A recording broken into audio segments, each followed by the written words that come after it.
We have reached the quarter-final stage at the US Open, and of course, Alcaraz and Sinner made it. On the women's, Coco Gauff is out. I did call it. It was Naomi Osaka.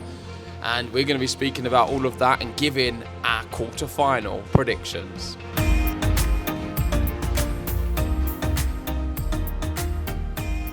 That's right, and there's only one place where we can start, JG. It was touted as the match of the fourth round. No one knew which way they were going to pick on this one. And you even said it could go 5 sets. Yeah, I saw the comments for that. And what happened? And Jannik Sinner masterclass is what happened. And then that was followed by a Bublik, maybe implosion, I think, not knowing what to do on the court to deal with what he calls an AI player. Yeah, I mean, that was the quote he used at the beginning of the match. I think he also said it after the match as well. Yep. I've got a good one for you as well. And Bublik said to Jannik Sinner after losing 6-1, 6-1, 6-1, you're so good. This is insane. I'm not bad. Like, what the F? Yeah. And there was nothing he could have done. And I think this just highlights a lot of what I've been saying these last few months, if not most of this year. Jannik Sinner is in the world of his own. As much as Alcaraz is there too, and they're both doing amazing things, it's just them two. I genuinely don't see another competitor. Novak Djokovic will be watching what he's just seen with Jannik Sinner against a very good player in Bublik. He was on a winning streak. He looked amazing. Never been broken in this tournament. It got broken so many times. It's the first game. But that just highlights the level of Jannik Sinner and Novak Djokovic. If he is to get all the way to the final, long way to go. Yeah. I just don't see him. I see it being a complete whitewash with Jannik Sinner. If he plays like that, he is unbelievable. Let us know what you guys think and if we're maybe going too much on Jannik Sinner, but I don't think we are. The kid is like AI. He is playing some of the best tennis I've ever seen. There isn't a weakness in his game, and I think genuinely opponents are going to start going into matches against him and giving up probably a little bit too soon. Because Bublik, I believe he generally went in that with the good intentions, feeling good. We saw it in his thing, his press conference, before the match, what they do on the court. And he was saying that, I've beaten him before. I know what I need to do. I'm going to try and give it my best. I'm feeling good. You just get all of your confidence sucked out of you when you play Jannik Sinner. Within the first 3 games, I think it was over after 3 games. Yeah. And I think the writing was on the wall. As soon as he got broken in that first game, you thought, okay, fair enough, like it's just one break a serve. But when he got broken again, and then the double faults started coming in as well. I mean, he couldn't stop double faulting. He even did one double fault. There was 2 underarm serves back to back into the net. I just thought he doesn't know what to do now. That's a clear sign that the game plan's not working. Try and do something else. He tried underarm serves. He hit a few big winners. When he won a game, he was celebrating. The crowd was celebrating. He only won 3 games. This is just... I don't know if this is just my opinion, but after seeing all of the matches in the 4th round, I don't think I've been more underwhelmed by competitive matches in a 4th round of a men's Grand Slam. All straight sets. Yeah. And no competition whatsoever. It was literally a whitewash from everybody. Yeah, I've got a tweet for that. Jose put it out saying, not the most memorable night on Ash. 6-1, 6-1, 6-1, 6-love, and a 6-3. It was a whitewash. And we'll go on to Osaka Gauff in a second. I've just still got a few more things to say about Jannik Sinner. Well, yeah, definitely. Because it is one of the most dominant matches from a round 16 to the final at the US Open in the Open era. Yeah. I'm looking at the list here, and obviously he lost 3 games. The only one in the Open era recently, really, I guess, was, I say Open era, in 2015, Novak Djokovic, Marin Cilic. That was 6-love, 6-1, 6-2 in the semi-final. Yikes. Since then, I've not seen anything of this dominant. No. At this stage of a Grand Slam at the US Open, to win 1-1-1 against a player who's in form, is scary. And Alcaraz, is he going to be worried looking at that? Or do you think he's been able to produce that level too? I think he's not been that far off. I don't think it's ever going to be quite at that same level, because there's just something that when Jannik Sinner turns it on a hard court, on a hard court, yeah, especially, you just see the other player they lose all motivation and they don't know what to do. They start trying things they've never tried before on the tennis court just to try and get a game. It's not just to try and win the match. They're just trying to get games on the board, and it's nearly impossible. Jannik Sinner had no mercy as well. It wasn't like he was just, I'll let him have a few games. 1 hour 21 minutes. I mean, I'll let you see that one. Look at that. I even think at the time, Bublik was looking at the clock and he was thinking, do I long out some of these? Do I take a bit longer to serve so it's not such a quick match? But Jannik Sinner, he was even just coming to the net, drive volleying into empty court. I'm just thinking, this is just brutal what he's doing to Bublik right now. And Bublik, fair play to him, he knows. He's just been Casper Ruuded by, what happened to Casper Ruud. He literally got obliterated by Jannik Sinner. And I think that we're going to have one of those type of statistics in a few years' time. Are you part of the club? Have you been Jannik Sinner? Have you been literally obliterated and you're one of the top players in the world? Imagine it happens to someone who is a top player as well, like an Alcaraz. If it happens to him, then we're all screwed. I'm sorry. I don't know if it will. No, I don't think it will with Carlos. But I could see it being a real beatdown against Novak Djokovic. God, don't even say that. I'm worried after. I thought Shapo had opened maybe a door for everyone else. All he's done, I put a tweet out last night saying all that this did for Sinner is made him make every adjustment necessary in his game, and Bublik had zero answers to this new Sinner. And everyone now has Shapo to thank that Sinner's now even better than he was before. Great, thanks Shapo. Yeah, let's go on to the other match, the other big one. Of course, we'll speak about the others too. But Naomi Osaka defeats Coco Gauff. I had it pre-tournament. I said it yesterday. I doubled down on it on the episode yesterday. And I'm not that shocked, obviously, because I thought it was going to happen. And Naomi Osaka at this stage is 12-0 in quarterfinals or later at majors. When she gets this far into a second week of a Grand Slam, she usually goes on and wins it. Yep. She's now got Iga's coach, who we know has been very good against Coco Gauff in the past. I don't know if you've got them stats, but I saw it in the thing. I think it's like 11-1. Yep, 12-1, I think. Yeah, now it's 1-0. Yeah, it's just insane stats. I don't think it's just necessarily down to that. I would have to say it was a lot to do with the tennis from Naomi Osaka. She is back to her best, playing some amazing tennis. Brilliant. Yesterday, I wasn't sure if she was necessarily the Osaka who wins Grand Slams. I'm more convinced now after watching that performance against Coco. She had no answers. She was a better player, more dominant, more powerful, serving better, moving better. Movement's great. This version of Osaka can go on and win the US Open. Yeah. That's the one question I put to everybody in one of the videos last week. Can Osaka win it? And she's never lost. I've done it again, haven't I, with the top 10? I've gone a year too soon. That's it. Because I think she's got a chance maybe to push on into that top 10 this year. Well, we know she can win the US Open. She's done it twice before. Yeah. And when she's in this type of form, where she's just hitting the ball so well, so clean, her serve looks good, her movement was the thing that she was lacking coming back after obviously having a child. Now that's back as well. I think her anticipation is one of the main things I noticed against Gauff. She seemed to be able to predict where Gauff was going to hit the ball all the time. And she was just there, waiting for it to just stroke it back into an empty court. That is just experience as well. So she's not only got the power and got all the accuracy, she's now got a wise head on those shoulders. She can use that maybe in the next round, in the quarterfinals.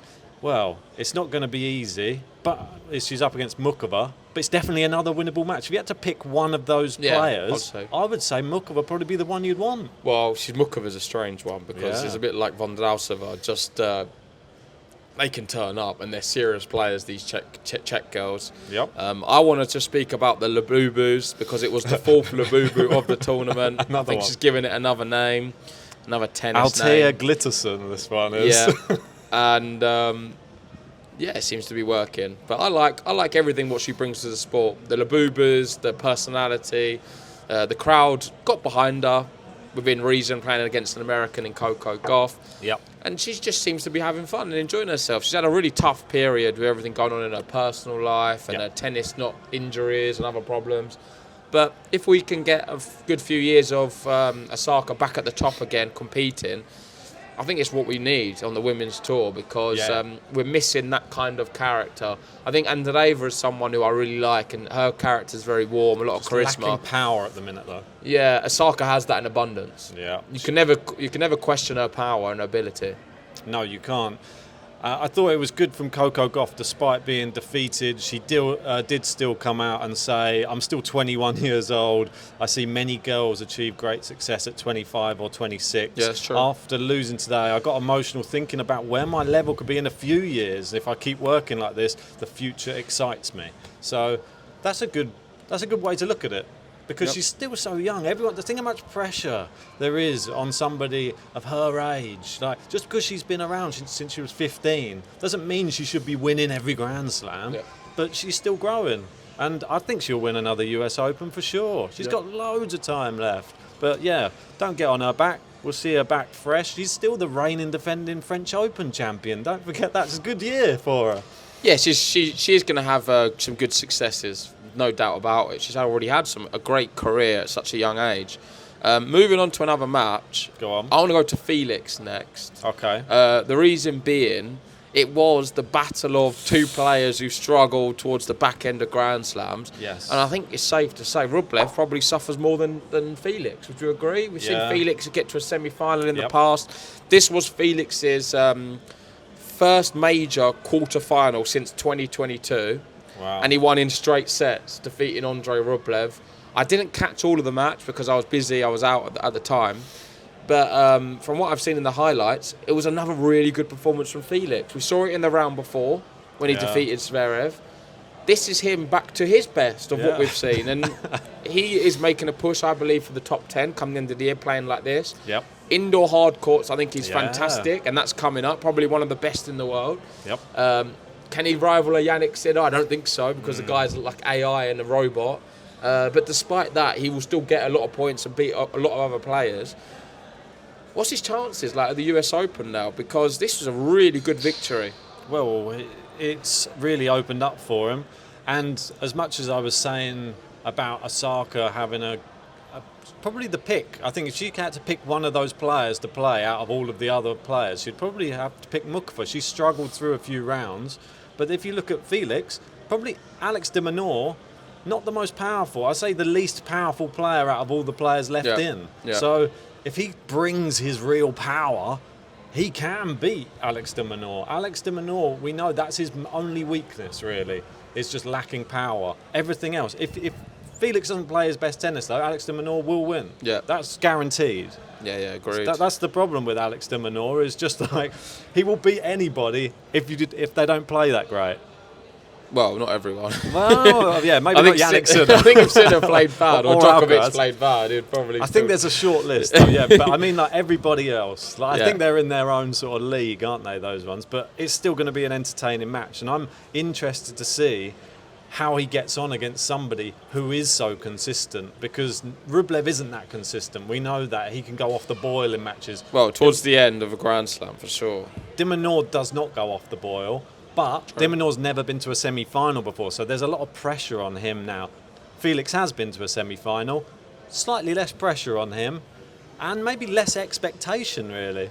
Do you know something that will surprise me? Felix, going into that match against Rublev, has lost, I've got it here, 7 matches out of the last 9. He's only won 2. Crazy. That was his second win in 9 matches. That's just nuts, isn't it? Yeah, I didn't realise it was so one-sided. But he's just been down in the dumps, I think, of late, and I don't think his form counts for anything in this tournament. I think this is a new Felix just has spells where he's back. Yeah. So if Felix being back, it's great for Canada. I'm not sure which way that's going to go. We'll give our predictions at the end once we've been through a few others. Somebody else, I mean, there was just whitewashes across the board. Lorenzo's got to be. Lorenzo, I mean, what happened here as well? I didn't expect Lorenzo Musetti to just completely clean up Poil Munar. I did more so. No, but not in that Not fashion. in that fashion, I but- thought maybe a breaker set, not I bagels guess. and breadsticks. I know. Where did that come from? But this is just a sign. Like anything Sinner can do, I'm going to prove I can do sort of similar as well. And I think Sinner was saying after his match, he's like, oh, this is exciting. At least we get an Italian in the semi-finals, like guaranteed. He said, this is brilliant for Italian tennis. Yeah, no, it is. And Musetti is another one who wasn't in form coming into this event. We've known he's had a few injuries. The difference is there. We've seen a quality player for the last 2 years now. And he has had a good season, despite what's happened on the hard courts. Because on the hard courts, or even from Wimbledon, round 1 lost to Basaksehiri. Washington, round 1 lost to Norrie. Toronto, round 2 lost to Mickelson. Cincinnati, round 1 lost to Bonzi. I mean, these aren't world beaters, some of these. No. And now US Open quarterfinals. So he's bounced back from this tough Saved run. it for the big time. And we know there is a fantastic player in there who can do some damage. Unfortunately for him, can he do the damage against Jannik Sinner? Don't think so. I mean, it's the toughest of tests, isn't it? And he probably was hoping after his dominant performance that Sinner was going to maybe drop a set again and look a little bit. No, Sinner's done an even better performance than what Musetti just did against a tougher opponent as well. I mean, Munar, no disrespect, he's having a great year, but it's not a Bublik style. No, definitely. And if you look at players born in the 2000s, do you know who they are? To reach quarterfinals on all 3 surfaces. Well, it's going to be a very short list, surely. Go on then. Alcaraz? Yeah. Is it Musetti? Yeah. Now. And when was Sinner born? I think was he born in... Sinner, Is that the only 3? That's the 3. Okay. Jannik Sinner, Carlos Alcaraz and Musetti. Players born in the 2000s able to reach Grand Slam men's quarterfinals on all 3 surfaces. Wow. Obviously, we've seen Musetti. He was fantastic at Wimbledon. He was also very good. We've seen him at Roland Garros, probably his best of all of them, best chances. His great clay quarter. But now doing it on the hard courts, something we've not seen in the past from him. Growing as a player. See, this is another thing. Holger Rune, take note, because this could be you. But unfortunately, I think he's putting in more work ethic off the court to be able to get himself into the positions on the court. And it even goes to show it that you don't even have to have good form coming in. But there's a certain mentality, and I think Musetti's shaken off a certain mentality against the rest of the tour. Has he shaken it off against the big players, though? He's 2-0 down in the head-to-head against Jannik Sinner, but they haven't played for 2 years. So it's a completely new matchup. And if Musetti brings his top level and that backhand is firing, can he take a set? Can he push Sinner around the court? I still don't even know. I still think it's such a big ask. Yeah, with Sinner, matches taken to score 25 sets, 6-love or 6-1 in 2025. Sinner's leading that list. It's taken only 39 matches to get to that. Alcaraz 48 matches, Iga 48. So at the moment, the King Baker is no longer, or the Queen Baker was Iga for many years. Yeah. I feel like Sinner has that title now, and he is the new, I don't know, Chef. creme de la creme. Chef de partie, or I don't know, Yeah. no, bakery chef, or what's like chef de patisserie, or something like that. I've got this statistic for winners to unforced errors in the 4th round as well. I don't know if you've seen this one. No. Leading the way for differential is Carlos Alcaraz, 36 winners, 11 unforced errors. Is this just men's? Yeah. Because Vondrausova's got to be up there too. Yeah, for sure. Yeah. Djokovic, 33 winners to 20 unforced errors. Fritz in 3rd, 30 to 18. Felix, 42 to 33. Lehechka, 56 winners to 48. So you can tell how much he goes for it. Sinner only 24 to 16, but his match lasted about an hour and 20. So not too bad. And Musetti equal to Sinner, 27 and 19. Both quick matches, but it's good to see the ratios are good there. We're not seeing any of these matches littered with loads of unforced errors and no winners. The men are bringing it. So this quarterfinal, I'm hoping, is going to be slightly more competitive. Yeah. Hoping. Well, Fingers crossed. you never know. But in terms of the other matches, Anisimova beat Haddad Maia straight sets. Not much to speak about there. And Iga beat Alexandrova, which we expected. I expected both of them results to go that way, and that's the way Cut to it your is. response yesterday. Yeah. So, do you think Alexandrova's got a chance? No. There you go. Preview over. Yeah, and it was, and that's exactly how it went. So let's go through some of the quarterfinals because we're going to have to get back to work at some point. So let's give our quarterfinal predictions. We'll be doing them on an Excel format. Me versus Ben. Points for if you get, I think it's 3 points if you get exactly the right sets. Sets and winner, yep. And if you just get the winner, it's 1 point. Yep. So feel free to play along at home. Leave your comments and we'll have a read of them and see how you guys get on. That's it. Who do you want to start with? The women? You can start wherever you want, Ben. Okay, we'll start first. You've got the power. You've got the laptop today. I've got the laptop here. We go with Sabalenka Vondrausova to start us off. A nice tricky one. I'm going Vondrausova in 3. Whoa, he just wants my bracket destroyed. I'm going to be going Sabalenka in straight sets.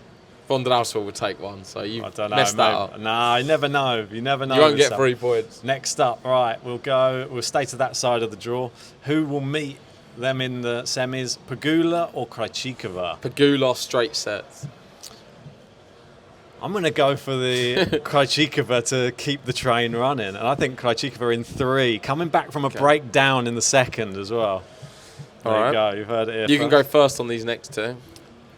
Iga Anisimova, right, okay. I'm going to go Iga in straight sets. How many games could Anisimova? I'm going to go double bagel again. No, God, imagine, in front of an American crowd, that would just be... It will be closer than the Wimbledon final. I think it will be a 3...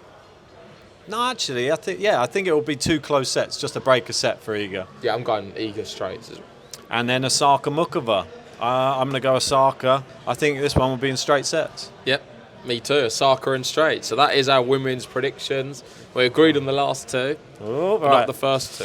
Right, over to the men's. We'll start at the top like we did on the other one. Right, we've got Sinner Musetti. Let's kick us off. This was harder, isn't it, these ones? Sinner Musetti, though, is not hard, and that one will be straight sets, Jannik Sinner. I always get drawn in by Musetti. It's so annoying because he plays so well, and then I see Bublik's performance yesterday, and even though he was playing well, it made no difference. Sinner can beat anyone in straight sets, I think. Yeah. If he can beat Djokovic in straight sets, he can definitely beat Musetti. Yeah. I'm going to go for Sinner in 4 just to try and get one over on you. It could happen. I hope so. Yeah. Right, okay. On to the next one. Felix de Minaur. That I'm really torn on. I don't know. I might go Felix in 5. I'm going Felix in 4. Yeah, I think Felix... Yeah, he's playing so well. I think, sadly, de Minaur's in the Rublev camp. The quarterfinals, it's just like there's a bit of an invisible wall that you can't push through. So that's going to be Felix into a second semi-final of a slam. Who do we go to first? Yeah, Alcaraz versus Lehechka. I don't know. I think we're probably going to have similar. Yeah. Alcaraz wins. I just don't know how. I think in 4. I was tempted to go for 4. Lehechka, look, he hit 56 winners in his last Lehechka's match. good value for a set. No, definitely. And Alcaraz is good value to lose a set any time. Playing well though at the moment. Okay, I will go Alcaraz in straight sets. Oh, that's brave. Little differential. I like it. Djokovic versus Fritz. There we go. This is the one. Can Fritz do it? Can he win his first match against Djokovic in 11 matches? I think Djokovic is going to win. I think it's going to be in 4. All right, I'm going to go Djokovic in 5 sets. Oh, I won that and then come up against Alcaraz and then just be worn out. And then if he gets through that in 5, then what's he 10-0 against Fritz. Djokovic? Yeah, that's it. So those are our ones. Put your ones in that comment section. We want to hear everybody's predictions. But that's it. Yep. Time to watch some tennis for the quarterfinal stage at the US Open. It's flown by, but this is where the champions are made. So stay tuned on the podcast. We're going to be doing episodes daily throughout this last week of the Slam, the last Slam of the year as well. Is Jannik Sinner able to be stopped by anyone, or will AI just run loose like it has been so far? Thanks for watching. If you haven't already, hit the like button, subscribe if you're new, and we'll see you tomorrow for more Game to Love fun.